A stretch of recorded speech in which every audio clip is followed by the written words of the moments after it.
Tuan Jankin, sekali lagi terima kasih atas bantuannya, tapi cukup sekali ini saja. Tidak, aku belum selesai, dan aku akan selalu ada untuk membantumu. Dan jangan. Erik menekan kata tidak dan mengangkat tangannya menghentikan Ariana yang hendak memotong kata-katanya. Jangan mencoba menghentikanku. Selesai dengan perkataannya, Erik pun membalikkan badan dan beranjak dari ruangan wanita itu. Riana menatap punggung Erik dan tercengang. Dia menggelengkan kepalanya dan mengusap wajahnya. Kenapa dia keras kepala? Keluh Riana.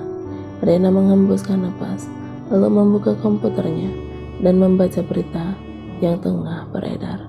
Kepalanya terasa pening membaca setiap komentar pedas dari para netizen. Menggunakan Kathleen supaya terkenal, gumamnya, mengulang komentar beberapa komentar yang tertulis di laman berita itu. Riana mengambil ponselnya dan menghubungi Alex. Tidak menunggu lama panggilannya terjawab. Mas Alex, bagaimana Ayu? Apakah kira-kira dia bisa syuting untuk talkshow-nya? Enggak, aku hanya Ayu bersiap ke acara itu. Banyak komentar pedas soal aku dan Ayu yang katanya memanfaatkan ketenaran Kathleen itu. Riana mengerutkan alisnya. Dia terlihat sangat serius dengan pembicaraannya di telepon. Nisa, asisten Riana yang hendak meminta tanda tangan, ragu untuk masuk ke dalam ruangan atasannya itu. Oke mas, kabarin aku. Aku akan cari cara. Terima kasih mas Alex. Riana menutup teleponnya dan menggigit kuku jarinya. Kebiasaan, bila dia sedang memikirkan sesuatu untuk mendapatkan ide. Riana terkesiap. Dia mendongak. Wanita itu kemudian tersenyum dan menyuruh asistennya itu untuk masuk. Jalan di sebuah gang sempit dilalui oleh seorang wanita dengan masker dan topi. Dia menjinjing 2 kerat minuman kaleng bertuliskan bintang dan menyusuri jalanan yang basah oleh air hujan beberapa waktu lalu. Wanita itu tersenyum tatkala menemukan rumah yang ia cari. Dia membuka pagar kecil yang terkunci itu dan masuk ke dalamnya. Tok tok. Permisi, seru wanita itu. Tidak ada jawaban. Wanita itu kemudian melihat ke dalam rumah melalui jendela kaca yang tampaknya juga jarang dibersihkan. Ih, jorok banget sih si Iqbal ini. Sungut wanita itu, namun tetap saja dia melihat ke dalam rumah itu dengan menutup kedua sisi wajahnya dengan tangan dan menempelkan ke kaca jendela. Tok tok. Permisi, Bang Iqbal, seru wanita itu lagi. Setelah beberapa menit terlihat siluet dari dalam dan terbukalah pintu itu. Iya, Anda siapa? Tanya laki-laki itu seraya menyipitkan matanya. Wanita itu menurunkan maskernya dan mengerling. Ini gue, ucap wanita itu setengah berbisik. Wajah laki-laki bernama Iqbal itu berubah cerah. Wah, sang primadona. Ayo, masuk. Wanita itu kemudian melangkah masuk dan melepas topi juga maskernya. Dia mengedarkan matanya ke sekeliling, lalu duduk di sofa tunggal yang ada di ruangan itu dan menaruh bawaannya di meja. Ada perlu apa ini? Sampai yang mulia Ratu Kathleen datang berkunjung ke gubuk hamba.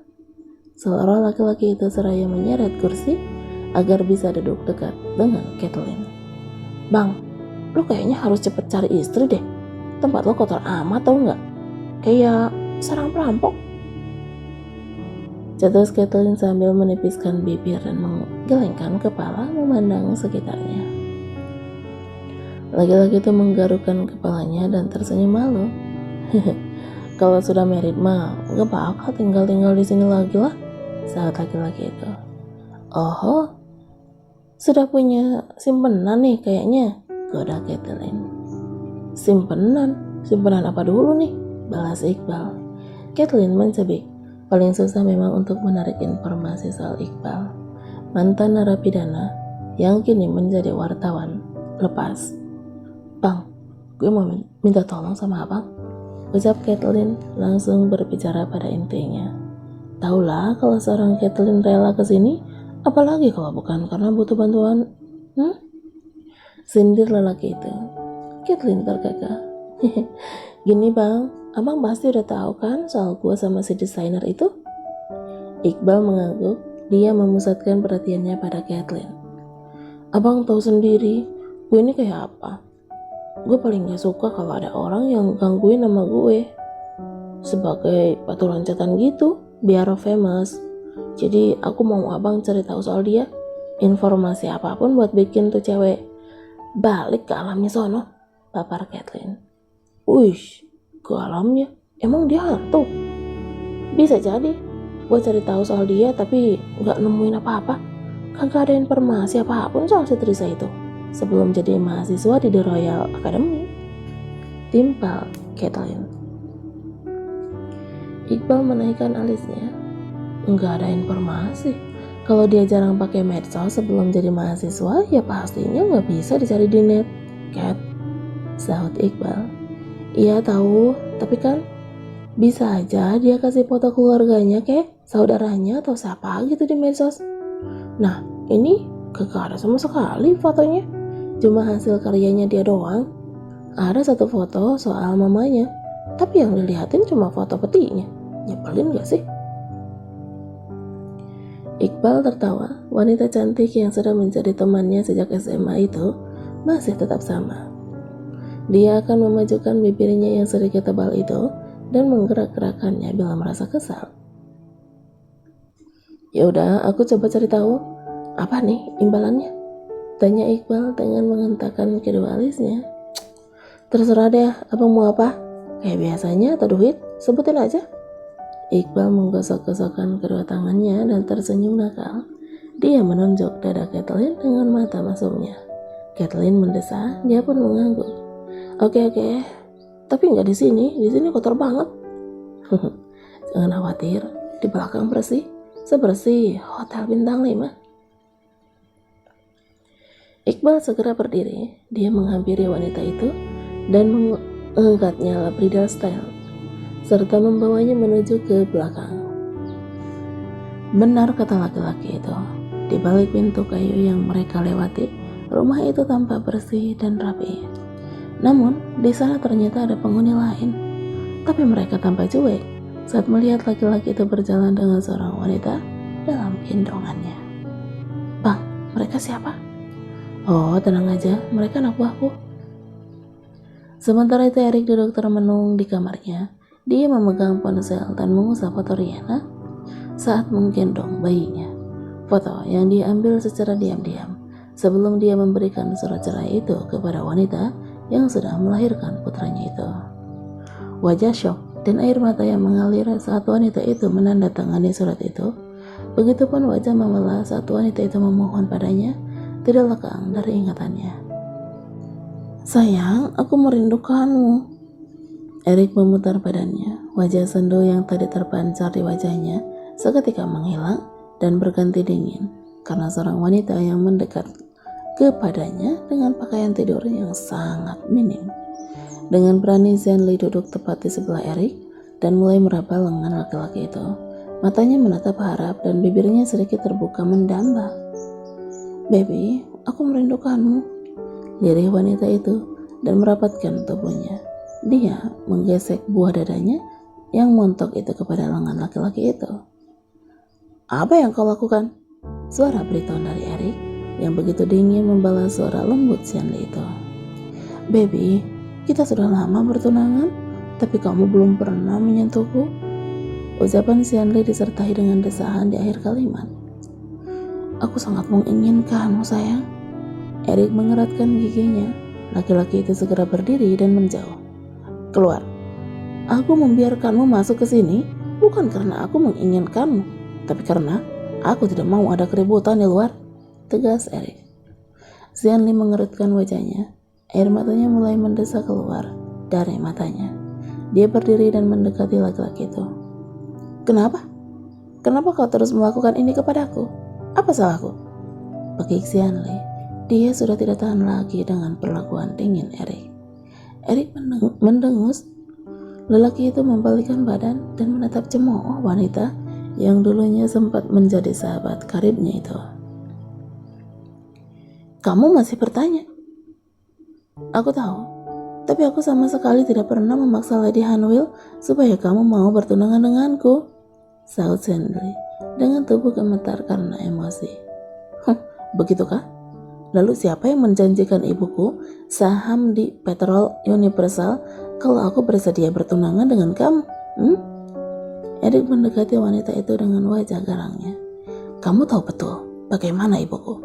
Jadi kamu menggunakan kelemahannya untuk memaksaku bertunangan sama kamu, kan?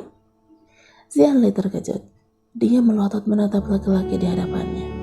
Hanya dia, ayahnya pemilik Patrol Universal, dan Lady Hanwil yang tahu tentang hal ini. Lalu dari mana Erik tahu? Otak Xianli mulai berputar mencari jawaban. Erik menyeringai. Kenapa? Kamu kaget? Kamu kaget karena aku tahu akal bulusmu itu? Perusahaanku memang tidak sebesar perusahaan ayahmu itu, tapi bukan berarti kekuasaanku tidak sebanding dengan ayahmu. Jadi, jangan pernah macam-macam denganku, mengerti?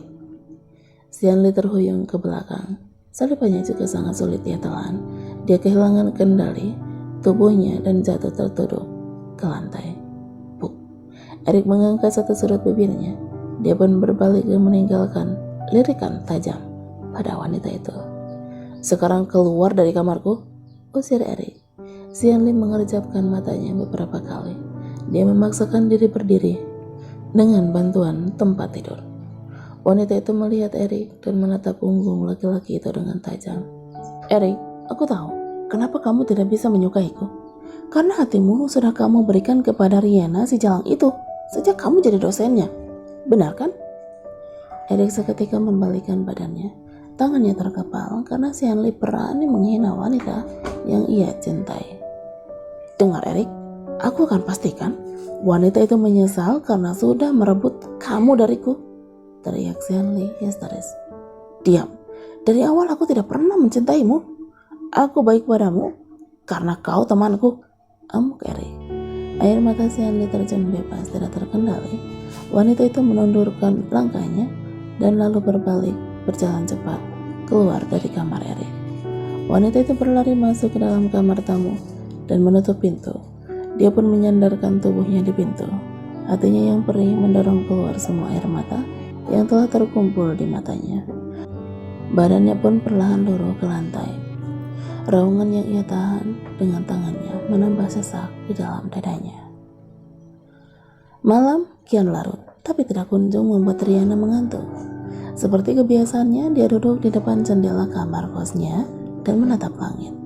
Bayangan-bayangan tatkala ia pertama bertemu Erik, lalu menghadiri pesta kampus hanya karena ia ingin melihat laki-laki itu dari dekat, tidak lekang dari ingatannya.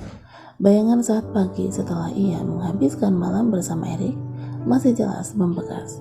Tapi kenangan saat ia sendirian di apartemen mewah yang luas, saat ia mengalami kram perut dan harus ke rumah sakit seorang diri karena Diane yang saat itu tidak ada di tempat.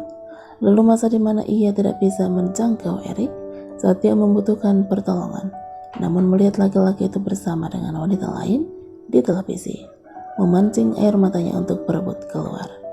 Kring, suara panggilan di ponselnya mengembalikan fokus Riana. Dia meraih handphone itu dan menjawab panggilannya. Mas Alex, ada apa? Sahut Riana dengan suara serak khas orang habis menangis. Tris, Pak Irwan membatalkan rencananya pakai Ayu buat talk show. Katanya karena Ayu banyak skandal dan masih di rumah sakit, ungkap Alex dengan suara panik. Riana merapatkan bibirnya. Dia berdiri dan mengambil tisu untuk menyeka air matanya. Apa Ayu sudah mendingan? Tanya Riana. Sudah nggak merah lagi. Kata dokter besok sudah boleh pulang. Oke, kalau begitu tunggu kabar dari aku, Mas Alex. Jangan khawatir ya, ucap Riana. Makasih Tris, kalau Ayu benar-benar sukses dan manajemen ini berhasil, 30% saham buat kamu. Nggak perlu seperti itu Mas Alex, aku tulus membantu. Karena saham nggak berguna buatku Mas Alex. Setelah rencanaku berhasil, aku akan pergi dan menjalani hariku jauh dari sini, seperti impian Mama, batin Riana.